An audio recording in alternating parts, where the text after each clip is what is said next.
time over here now. Breaking news. Breaking news as it happens. Breaking news. News. Breaking news update. News and talk for Tampa Bay. Some breaking news. This just in. Going right now to some breaking news. Keeping you up to date. Keeping you informed. That keeps me in touch with the world. News Talk 1040 WHBO.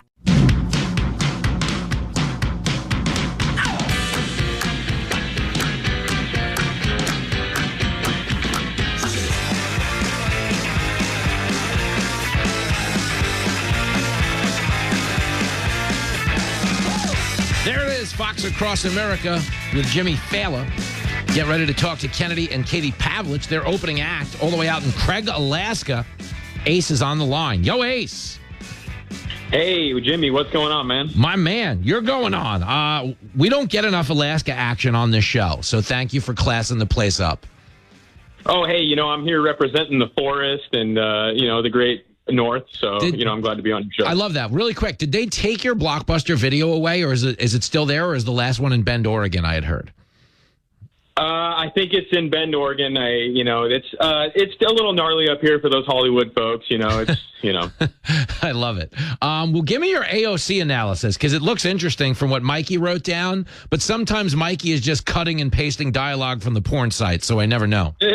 Yeah, I mean, that is a little bit of what I got to say, but no, I'm just kidding. Look, AOC is a powerhouse in the Democratic Party. There's a reason we all know her name. She can follow a great trend. Of course, she's beautiful. That's obvious. And she knows how to swing a youth vote and knows how to get energy, which is what the left's really good at. And again, it doesn't really matter what her policies are because they have 4 years to work on that. And then whatever they decide to run, she can just wishy-wash. Yeah. All up and down.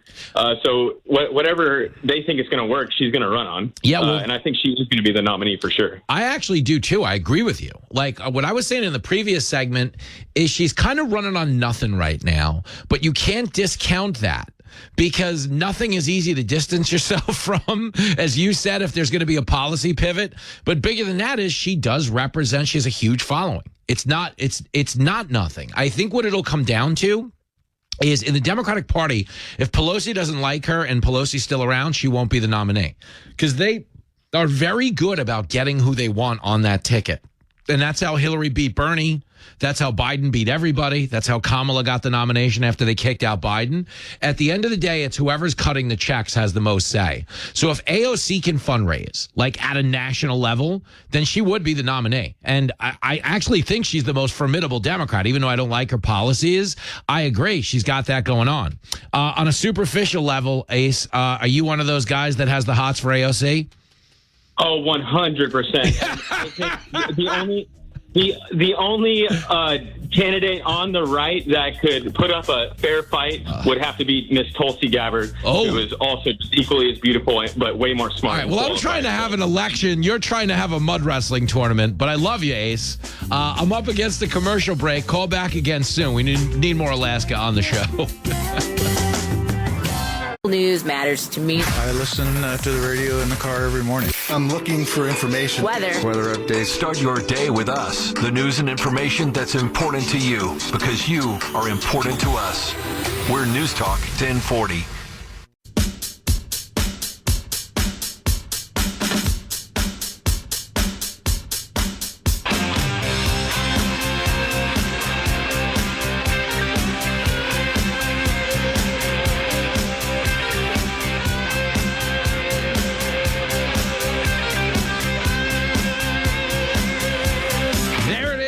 Fox Across America with Jimmy Failla, your radio buddy for the next hour and a half. Then I'll become your TV buddy if you're so inclined to watch me on the Ingram Angle, 7:50 Eastern tonight is when all the magic happens.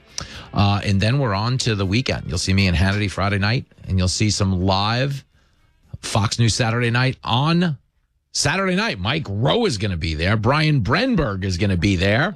Wait, there's more. Like you're buying a Ginsu knife and we're throwing in an extra set of Kennedy. If you buy now, there's more. And she's here, fresh off, probably in the history of slots and sluts, That was one of the wildest nights we've ever had. It was unbelievable, Jim. How great was What it? an incredible, raucous, hungry. They were hungry like the wolf. Hungry like, to quote Duran Duran. Yes. They were hungry like we were at that Ruth's Chris Steakhouse before the show. Which was phenomenal. So if you're in Mohegan, PA, go visit the slots and sluts. I'm sure they have plenty in equal measure. And also stop by Ruth's Chris. That Ruth's Chris was amazing. So it was still Lent for me. So I wasn't eating meat until after midnight. So I had the lobster, which was one of the most glorious things I've ever had in my life.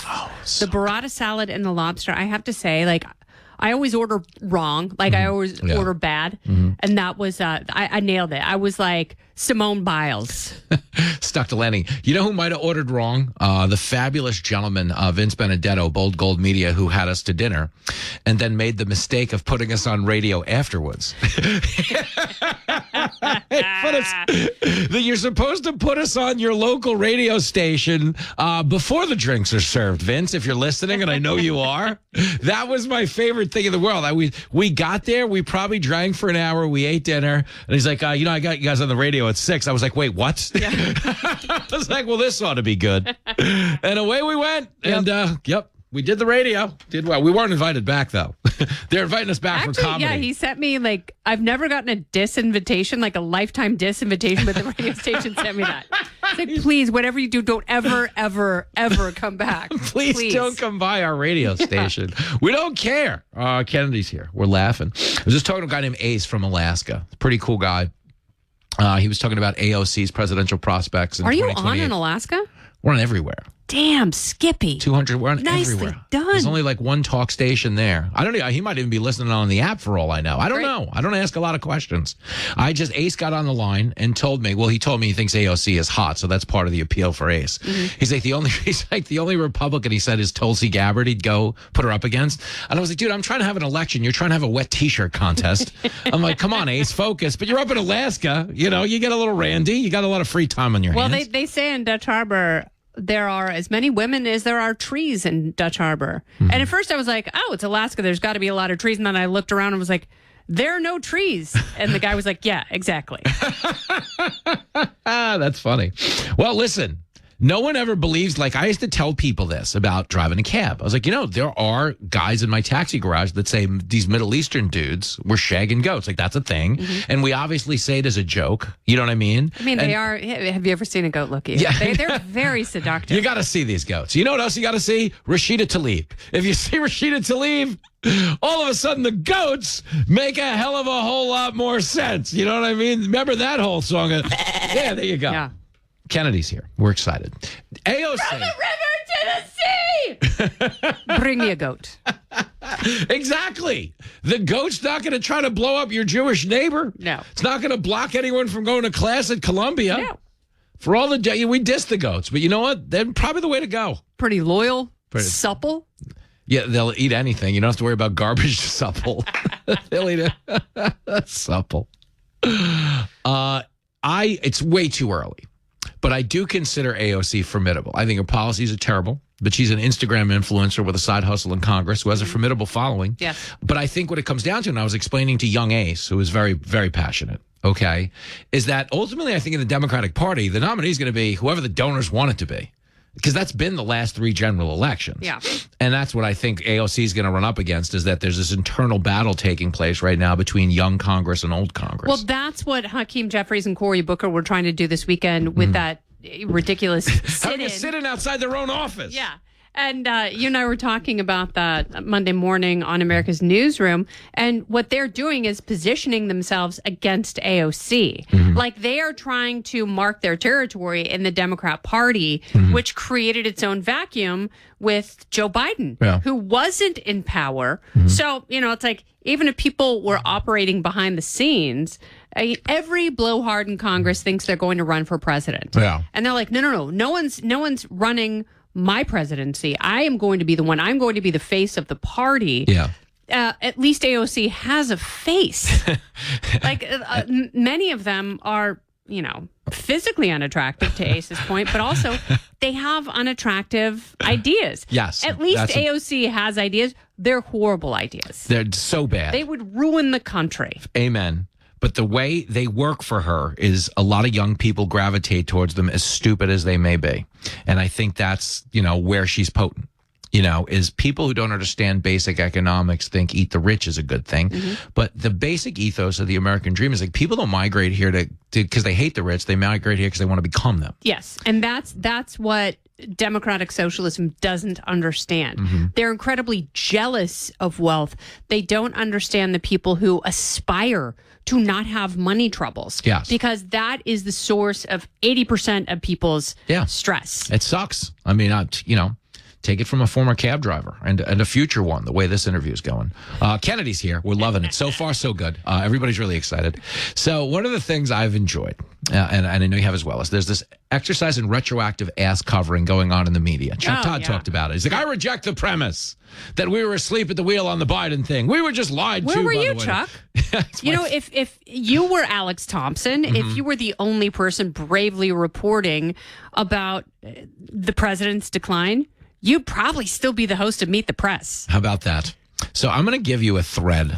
Drew Holden, I don't know him personally, but he makes these nice threads. These are like headlines he posted on Twitter because he was talking about, everybody's out there saying, we had no reason to believe there was anything wrong with the guy. Which, time was if you had a friend shake hands with an invisible person, you just waited till the weed wore off and you thought, think about that. Here's a great one. This one is from, I love this one. This is Washington Post. This is June 15th, so 12 days before the debate. Cheap fake Biden videos enrapture right-wing media, but deeply mislead. But did they deeply mislead when actually they led properly. When Obama grabbed his wrist, he led him. It wasn't misleading. It was leading off the stage. So Corinne Jean-Pierre tried to say that these were cheap fake videos, meaning they were AI generated. This is not what really happened, and it was disingenuous and false. And the problem was, they're being shot from 20 different angles, showing the exact same thing. You don't have 20 different people putting their mobile phone videos through an AI generator. That's just not happening. But that really happened. Like, Biden was, sadly, a bumbling corpse. And if you paid attention, you could see it. You didn't even have to look for it. It was right there. But the excuses they made and the outlets that carried water for the administration with those bad excuses, they should no longer be working in media. Yeah, they shouldn't be employed. This is a great one, this New York Times. The 80th anniversary of D-Day quickly became the latest example of the fast spread of politically damaging, manipulated videos, highlighting how the politics of misinformation and conspiracy theories do not stop at the water's edge. But it's like I always say, like, we're living in the death of shame. So tell me, so that person who wrote that headline and whoever authored the piece, tell me which one was fake. So that's how you debunk that. Show me the fake one, show me the cheap fake, and then show me the real one next to it. Amen. Show me Biden under a Smith bar lifting twice his body weight. I loved those stories. How he's described as sharp and focused behind closed doors. Well, why don't you put some cameras behind closed doors so we can see that? Yo, I got a really hot girlfriend. She just don't live around here. She wear baggy stuff in public, but when she take off that baggy sweatshirt, she's a 20 and a half. You're right. This is my favorite one. This is so good. Okay. This is the New York Times. Woo! This is the headline. For Joe Biden, what seems like age might instead be style. Byline. In this respect, the president has something in common with Beethoven, Wagner, and Martin Scorsese. Oh, I remember that one, yeah. He's Beethoven. Yeah. He's the dog Beethoven from those movies who sniffs people. He's Beethoven. He's more likely to sniff butts than author a concerto. It's a great one. Trump campaign seizes on misleading video to criticize Biden's mental state. Fact check. And this, of course, was labeled by ABC false. No, his mental state is fine. Yeah. Joy Reid. Nefarious. Fake news on Biden's age pumped through local outlets by right-wing controlled media. You tell him, Joy. Yeah. Unbelievable. And she, on some level, she can't believe that. Yeah. That's the larger point, is they don't believe it. No. That's why when they say they got it wrong, I hate it because it implies that they made a good faith effort to get it right. They didn't make a good faith effort to get it right. The White House was like, no, you get no press conference. Oh, you want a press conference? Fine. He gets to pick we get to pick the questions. Yeah, it's going to be 30 minutes. They're on a no card. He's going to call on people. They have, because they still want access to the president. So obviously they have given Karine Jean-Pierre their pre-written questions. Yeah. They can deny it all they want. And they can say, I've never given anything to Karine Jean-Pierre. But, maybe gave it to a deputy comms person. It's all semantics. Exactly. I've never pre-submitted a question to Joe Biden. They said the same thing about the Kamala Harris debate. Yep. Lisa, what's her name from ABC News, who was a sorority sister with Kamala Harris, not at the same time, but they were in the same sorority. And they were like, neither of these anchors has ever spoken with anyone. And it's like, yeah, but what about an intern? What about a family member? What about a go-between who knows both parties? Because that was the only time in Kamala Harris's 25-year career that she appeared cogent. Thank you. Are you ready? And you're right. I remember you saying that. I remember you saying, maybe she's sobered up for real because she realizes if she's going to do this, she's going to have to read her briefings and apply herself. So it was the only time she appeared sober. AP, 6 days before the debate. This one's so good. Seeing is believing? Not necessarily when it comes to video clips of Biden. Yeah, they really just ran with that. So the White House got together, issued talking points, and they were like, you want access? You put this out. Do you want theirs the morning after the debate? Same AP. Why was it a surprise? Biden's debate problems leave some wondering if the press missed the story. I mean, the balls of these and people. Then the AP, obviously, highly partisan now, not necessarily historically. And they have had their precious seating in the White House briefing room rescinded. Yep. So, and it's because they're partisan, and any White House communications shop can do it. We saw how the Biden White House tried to manipulate the press, and at the White House Correspondents' dinner, the AP got a standing ovation. Oh God, why? For refusing to say Gulf of America? Yeah. And it's like, shut up. Just shut up. It's Watergate. Yeah. We're not calling it that. And everyone, just these self-important circle jerkers, applauding the standing ovation. And then Alex Thompson stands up and was like, we got it wrong. And sometimes we are wrong, and that's bad. And everyone just sat down stone-faced. Like, how dare you? It's like, he's the only truth teller in the room. But it's crazy to me that anyone sees the value in pretend. Yeah. You know what I mean? Because it's pretend. When they said he was fine, they were pretending. They knew he wasn't fine. There's nobody, bargaining with you in good faith that didn't have a concern in 2020. And do you know how that Ron Klain story came out now that everyone's willing to write a book about this? About how someone came in and applied for a job on the campaign. There's two great ones. The guy who came in to apply in the 2024 campaign and said, well, you guys don't have COVID. He can't campaign. He couldn't campaign in 2020. What are we going to do now? The fact that means it was a known thing back in 2020 that they had acknowledged. Oh, thank God. We can put a lid on it because the world is dying. And then the Ron Klain one. He's like, I showed up. I'd never seen him that out of it. And he said that he was tired. He was going to take a nap. And he jumped in the pool with his clothes on. I'm like, what? That's the Ron Klain story. He went and jumped in the pool. What he said he was going to take a nap. Do we know what's the name of the book? It's not the. There's Fight, Uncharted, and Original Sin. Hold on, I'm going to Google the the exact excerpt. The Jake Tapper book. Hold on.